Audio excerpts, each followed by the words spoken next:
Alô, você que está seguindo o canal História Agora do Prof. Gil Silva. A nossa aula de número 2 será sobre o governo constitucional de Getúlio Vargas. Você que perdeu a nossa aula de número 1 sobre o governo provisório, volta lá no nosso canal, assiste e não esquece, se inscreve, dá aquele like e compartilha, beleza? Meu povo, olha só. Quando a gente trabalha com o governo constitucional de Getúlio Vargas, que pega o período de 1934 até 1937, nós temos o surgimento de grupos políticos e ideológicos muito presentes durante esse momento. Nós vamos trabalhar com um grupo de extrema-direita fascista chamado de Ação Integralista Brasileira e depois um grupo de extrema-esquerda comunista, beleza? Vamos nos atentar para a Ação Integralista Brasileira ou apenas chamar-os de integralistas. Esse grupo, ele era fascista, ou seja, de extrema-direita. Você deve lembrar do nosso contexto. Olhe para cá. Esse contexto aqui é o contexto que está ocorrendo na Europa, a eclosão dos regimes totalitários.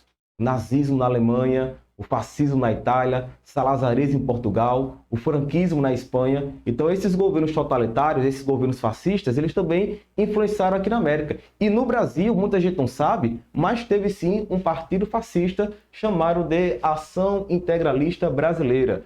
Os líderes desse movimento vão ser Plínio Salgado, Miguel Reale e Gustavo Barroso. E perceba que as características da Ação Integralista Brasileira vai ser basicamente as mesmas características do nazifascismo na Europa. Nós temos um lema, olha só, Deus, Pátria e Família. Tinha também a simbologia, olha só, a letra grega sigma, que significa soma. Eles tinham a saudação Anauê, é um termo de origem tupi que significa você é meu parente. E eles também faziam aquela levantadazinha de braço, assim como tinha na Alemanha nazista, beleza? Era um grupo também antissemita, anticomunista e antiliberal. E eles tinham também, né, uma milícia chamada de Camisas Verdes. Lembre que na Itália fascista tinha os camisas negras, né? Mas aqui no Brasil eram chamados Camisas Verdes. Olha só aqui a nossa imagem. Nós temos os Camisas Verdes, a simbologia, a letra grega sigma, né?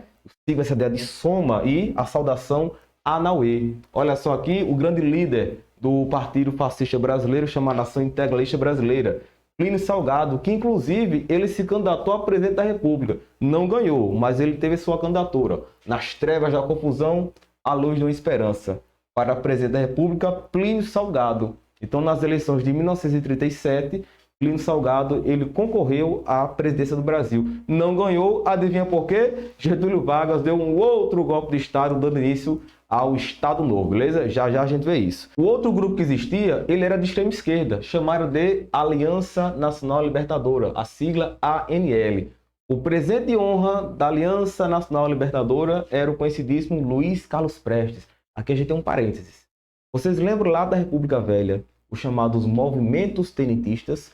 Teve um movimento chamado de Coluna Prestes. A Coluna Prestes percorreu aproximadamente 25 mil quilômetros do território brasileiro, defendendo o quê? A moralização política, o fim do voto cabresto e também foi um movimento contra as oligarquias. Luiz Carlos Prestes, nessa fase que eu estou explicando, né, dos movimentos tenentistas, ele era um tenentista, obviamente, ligado ao exército. Só que agora ele não é mais um tenentista, ele é um comunista. Então perceba essa reviravolta na vida de Luiz Carlos Prestes. Ele vai ter a sua fase tenentista e agora a sua fase comunista. Então esse grupo, ele era de esquerda, né, influência do marxismo, né, o socialismo científico, o comunismo. O que é que defendia a Aliança Nacional Libertadora? Defendia a suspensão do pagamento da dívida externa brasileira, defendia um governo popular, a reforma agrária e também a nacionalização de empresas estrangeiras. Qual detalhe importante? Esse movimento vai gerar a intentona comunista. Perceba que nós temos uma fusão do Partido Comunista Brasileiro mais a Aliança Nacional Libertadora e vão organizar um levante comunista no Brasil, a famosa Intentona Comunista, em 1935. Esse movimento vai ter o líder, Luiz Carlos Prestes, o mesmo que eu tinha explicado agora, né, da Aliança Nacional Libertadora. Esse movimento ele foi articulado pela Aliança Nacional Libertadora e o Partido Comunista Brasileiro.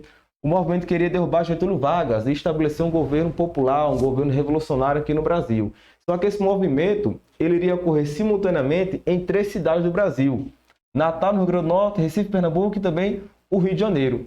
Esse movimento ele estava previsto para começar no dia 27 de novembro. Só que Natal se antecipou 3 dias. O movimento ele já começou desarticulado.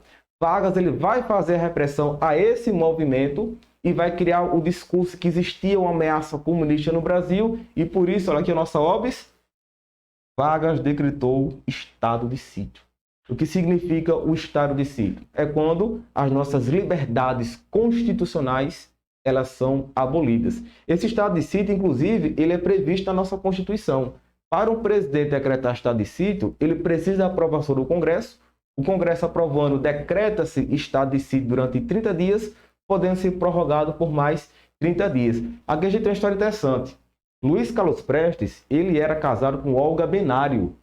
Olga Benário, de descendência judia. Você deve lembrar que nesse contexto nós temos os campos de extermínio lá na Alemanha nazista.